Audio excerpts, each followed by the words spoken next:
बहुत बहुत स्वागत है स्टूडेंट्स आप सभी का। आज बात करेंगे यूके स्टडी वीजा की। यूके आपको आज की डेट में 20 से 25 दिन में वीजा दे रहा है और रिजल्ट एंड बहुत अच्छा है। सो अगर आप यूके जाना चाहते हैं ये सही टाइम लग रहा है।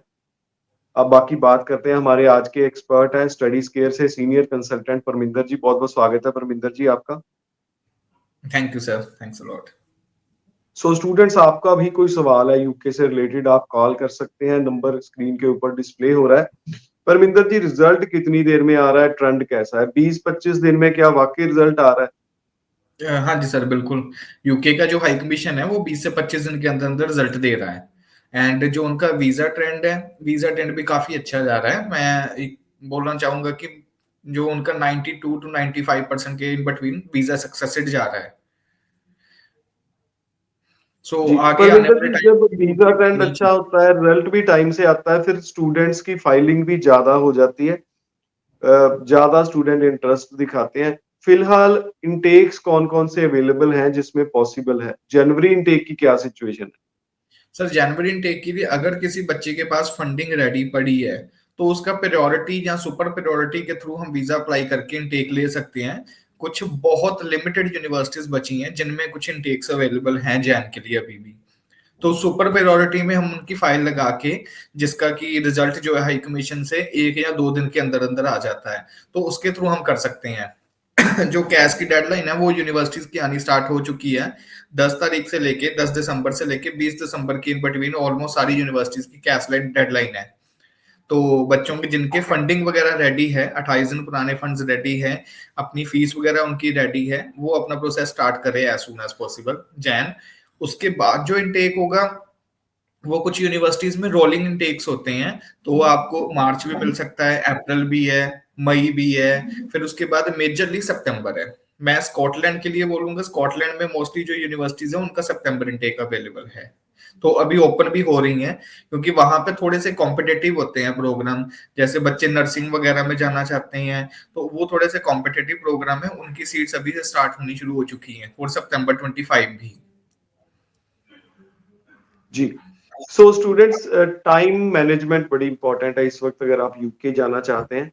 सो हम दोनों ऑप्शंस के बारे में डिटेल में बात करेंगे। अगर आप +2 के बाद जाना चाहते हैं ग्रेजुएशन करने के लिए, क्या प्रोसेस रहेगा, कितनी देर लगेगी प्रोसेस को, फंड्स कितने चाहिए, क्या नए अपडेट्स हैं, और फिर उसके बाद मास्टर्स की डिटेल भी आपके साथ शेयर करेंगे। मीनवाइल आप कॉल कर सकते हैं अगर आपका कोई भी सवाल है, स्क्रीन के ऊपर नंबर डिस्प्ले हो रहा है। सो परविंदर जी, +2 वाले स्टूडेंट्स की बात करते हैं। एलिजिबिलिटी क्या है, क्या क्या मांगता है यूके आपको वीजा देने के लिए? सर, यूके में मेनली जो बैचलर डिग्री के लिए बच्चे जाना चाहते हैं उनकी 12th में जो स्कोर है ना, मिनिमम 50% होना ही चाहिए एट एनी कॉस्ट। 55% है यूनिवर्सिटीज उनको मिल जाएंगी। अगर 52, 53 या 50% भी इवन है तो भी हम उनको कर सकते हैं पाथवे प्रोग्राम के थ्रू या कुछ यूनिवर्सिटीज में डायरेक्ट बैचलर के लिए। तो जो आइल्स का स्कोर है, आइल्स का स्कोर उनको 6 ओवरऑल चाहिए। अगर 5.5 उनके 2 मॉड्यूल्स में है, एक में है, वो कोई मैटर नहीं है, वो चलेगा उनका। पीटी का स्कोर उनका मिनिमम जो है एटलीस्ट 56 होना चाहिए ओवरऑल। तो उनको यूनिवर्सिटीज की ऑप्शन मिल जाएंगी। और जो फंडिंग वगैरह होती है, अगर हम फंडिंग की बात करें, फंडिंग उनको अप्रोक्स अप्रोक्स, अगर लंदन में जाना चाहता है बच्चा तो लंदन में 15 लाख के नियर बाय, 14.5 से 15। और अगर आउटर लंदन रहता है 13 लाख के नियर बाय की उसको फंडिंग शो करवानी देती है। और 28 दिन पुराने होने चाहिए फंडिंग, जब हमने फाइल हाई कमीशन में सबमिट करनी है उससे पहले। परमिंदर जी परसेंटेज कितनी होनी चाहिए, मिनिमम टू मिनिमम कितनी परसेंटेज तक मिल जाता है वीजा? सर देखो, अगर डायरेक्ट बैचलर के लिए जाना चाहता है बच्चा तो उसको अगर 51, 52% है तो उसको मिल जाएंगी, कोई प्रॉब्लम नहीं है। तो और साथ में उसका जो आइल्स है या पीटी है, इंग्लिश प्रोफिशिएंसी टेस्ट है, उसमें स्कोर उसका अच्छा होना चाहिए। तो वीजा चांसेस ज्यादा अच्छे होते हैं। सो बाकी इंटरव्यू जो, आती है परमिंदर जी? हाँ जी, इंटरव्यू आती है सर। वो उसमें किसकी इंटरव्यू होती आती है, एम्बेसी की या यूनिवर्सिटी की? सर, यूनिवर्सिटी की तरफ से होती है। एम्बेसी की तरफ से ना बहुत रेयरली चांसेस होते हैं इंटरव्यू के। बट हम बच्चे को उसके लिए ऑलरेडी प्रिपेयर करवा के रखते हैं, दोनों इंटरव्यूज के लिए हम प्रिपेयरिंग करवाएंगे बच्चे को। सो जो यूनिवर्सिटी का इंटरव्यू होता है वो तो हर यूनिवर्सिटी है इस टाइम पे, हर यूनिवर्सिटी ले रही है। सो उसमें कुछ ज्यादा उन्होंने कुछ डीप नहीं पूछना होता, जस्ट उन्होंने आपका जो कम्युनिकेशन लेवल है वो चेक करना है, आपके कोर्स को लेके आपको कितनी नॉलेज है, उन्होंने वो चीजें देखनी है।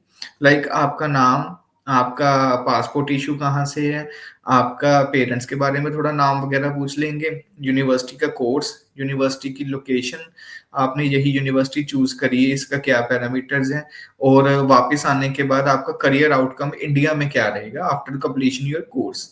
ये उनके क्वेश्चंस होते हैं। तो उन्होंने जो बच्चे को ये चाहिए था कि वो फ्रिक्वेंटली जवाब दे सके, उनको उनको बता सके कि मैंने ये अपनी तरफ से रिसर्च करी है, सो डैट कि वो इंटरव्यू से सेटिस्फाई हो जाए। तो उसके लिए हम बच्चे को पूरा प्रिपेयर करवाएंगे, बच्चे को ऑनलाइन, या बच्चा अगर ऑफिस में आना चाहता है ऑफिस में आके हम उसको सारा इंटरव्यू के लिए प्रिपरेशन देंगे।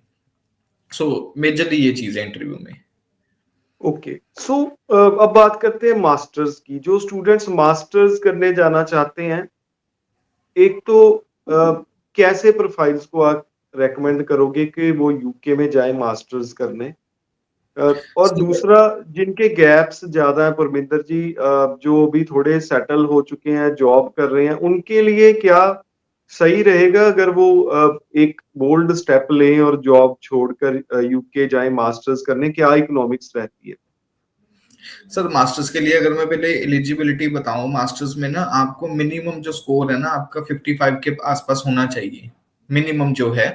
और आइल्स का स्कोर 6 ओवरऑल है तो वो भी चलेगा। वैसे मेजोरिटी ऑफ यूनिवर्सिटीज आइल्स का स्कोर आपका 6.5 मांगती हैं for a master degree, but कुछ यूनिवर्सिटीज में है 6 ओवरऑल के साथ भी आप अप्लाई कर सकते हो। गवर्नमेंट यूनिवर्सिटीज हैं, वो कोई प्राइवेट यूनिवर्सिटी नहीं है, गवर्नमेंट यूनिवर्सिटीज में ही आपको हम बताएंगे। उसमें ये होता है कि आपकी जो मास्टर डिग्री है, सबसे पहला बेनिफिट जो है, सबसे बड़ा बेनिफिट है, आपकी मास्टर डिग्री यूके में 1 साल की है। इट मीन्स बच्चा अपना जो बजट है उसके अकॉर्डिंग रेडी होके जा सकता है कि सिर्फ 1 साल की फीस पे करनी है, उसके बाद मेरी डिग्री खत्म है, प्लस मुझे फिर 2 साल का वर्क परमिट मिलेगा। तो ये काफी अच्छा बेनिफिट है। दूसरी चीज, मास्टर्स का क्या बेनिफिट है यूके में, आपको ना हर तरह की ऑप्शन मिलेगी। बच्चे मेडिकल, नॉन मेडिकल, बच्चे बी कॉम है, बीसीए, एमसीए, एमए है, किसी भी स्ट्रीम से हैं, उनकी जो प्रीवियस बैचलर डिग्री है किसी भी स्ट्रीम से हैं, वो इजीली अपनी मास्टर डिग्री कर सकते हैं आगे की फील्ड में। तो उनको वाइड ऑप्शंस अवेलेबल है वहां पे। तो दूसरी चीज, बजट, ये सबसे पहले बजट का आ गया, ऑप्शंस का आ गया, तो ये दोनों सबसे बड़े बेनिफिट है यूके में मास्टर डिग्री के लिए। परमिंदर जी, सो इनटेक्स मास्टर्स में कौन कौन से हैं इस वक्त? इनटेक सर इस टाइम पे मेरे पास मार्च इनटेक भी है, अप्रैल इनटेक भी है, फिर उसके बाद मई इनटेक है।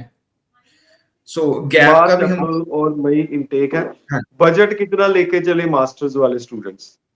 सर 1 साल की फीस जो है ना वो आपकी अप्रोक्स 12 लाख से शुरू हो जाती है। मिनिमम जो है, मिनिमम टू मिनिमम 12 लाख से शुरू होके 1 साल की आपकी 18-19 लाख की एवरेज जो फीस है यूनिवर्सिटीज की 18 से 19 लाख के आसपास रहती है। बच्चा, कुछ यूनिवर्सिटीज अलाउ करती हैं कि आप 6 मंथ की फीस भी पे कर दो, और कुछ यूनिवर्सिटीज का ये होता है कि आप हमें 1 साल की पूरी फीस दो। तो वो डिपेंड करता है हम कौन सी यूनिवर्सिटी जा रहे हैं, कितने बजट के साथ जा रहे हैं। और सर गैप का आपने क्वेश्चन करा था, गैप को लेके कोई ऐसा यूके में कोई कंसर्न नहीं है। जो मेजोरिटी ऑफ यूनिवर्सिटीज हैं बच्चों का गैप एक्सेप्ट करती हैं, बस कंडीशन ये है कि गैप जस्टिफाई होना चाहिए। ऐसा नहीं कि बच्चे ने 2000 मान लो 15 में अपनी ग्रेजुएशन कंप्लीट कर ली, देन उसके बाद उसने कोई जॉब करी नहीं है।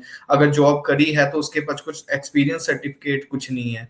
तो जस्ट यूके की यूनिवर्सिटीज में एक्सपीरियंस सर्टिफिकेट ही चाहिए होता है, कोई सैलरी अकाउंट में या कुछ ऐसा नहीं है, जरूरत नहीं है, बस एक्सपीरियंस सर्टिफिकेट देना होता है। तो गैप अगर आपका 10 साल है, 12 साल है, इवन 15 साल भी है, तो भी यूनिवर्सिटीज आपको एंटरटेन करेंगी वहां पे। तो गैप का ऐसा तो कोई कंसर्न सारी नहीं। मास्टर्स की ड्यूरेशन ऑलमोस्ट सेम ही होती है? सर कुछ जो स्पेशलाइजेशन वाली यूनिवर्सिटी जो मास्टर डिग्री है, लाइक एमबीए हो गया, तो कुछ यूनिवर्सिटीज में वो 1.5 साल भी हो सकती हैं, कुछ में 2 साल भी हैं। 90% जो है वो आपकी 1 ईयर की रहेंगी। जी। और परमिंदर जी, फिर वर्क परमिट जो ग्रेजुएशन मास्टर्स कंप्लीट करने के बाद रहता है, वो कितनी देर का मिलता है? सर 2 इयर्स का। ओके, 2 इयर्स का वर्क परमिट मिलेगा मास्टर्स के बाद। हाँ जी, टू लास्ट मेरा इयर्स। क्वेश्चन है, जो स्टूडेंट्स अप्लाई करना चाहते हैं स्टडीज केयर से, उनको क्या बेनिफिट्स रहेगा? सर बेनिफिट देखो, कंपनी का हमारी ब्रांचेस काफ़ी हैं, तो अगर बच्चा लुधियाना से लुधियाना ब्रांच में जा सकता है, चंडीगढ़ के नियर बाय है चंडीगढ़ में आ सकता है, हेड ऑफिस हमारा ऑस्ट्रेलिया में है। सो हमारा मेन क्या होता है कि बच्चे को वीज़ा लेके देना, उसमें हमारा बेनिफिट वीज़ा आने के बाद ये, क्योंकि अब हम बच्चे से कोई चार्ज नहीं करते, ना वीज़ा से पहले है ना वीज़ा के बाद है। जो बच्चे को ऑफर लेटर आनी है, हमने वो ऑफर लेटर बच्चे को शेयर करी, खुद जाके बच्चा फीस पे करना चाहता है खुद कर ले, हम गाइड कर देंगे कैसे फीस पे होनी है। तो हम किसी भी तरह से कोई अपना कमीशन का पार्ट या बच्चे से कुछ एक्स्ट्रा चार्जेस या एसओपी के या इंटरव्यू के, वो हम कोई भी चार्ज नहीं करते। सो हमारी जो टीम है वो काफी एक्सपर्ट्स हैं वहां पे। तो हमारे टीम में मिनिमम जो एक्सपीरियंस है 4 साल, 5 साल, 10 साल, इवन 16 साल वाले एक्सपीरियंस वाले बंदे भी हैं, कि जो कि आपकी पूरी प्रोफाइल को चेक करेंगे, उसके अकॉर्डिंग आपको ऑप्शंस देंगे जिनमें आपको ड्यूरिंग स्टडी और आफ्टर स्टडी आपको बेनिफिट भी हो। सो ये बेनिफिट होगा स्टडी स्केयर के साथ जुड़ने में बच्चों को। सो स्टूडेंट्स कल फिर मिलेंगे इसी टाइम पे। आज के सेशन में इतना ही। कल हम कोर्सेज के बारे में डिटेल में बात करेंगे, कौन से कोर्सेज यूके में सबसे ज्यादा फायदा दे सकते हैं आपको। आप चैनल जरूर सब्सक्राइब करके रखें। बहुत बहुत धन्यवाद। Thank you Parminder ji. Thank you sir.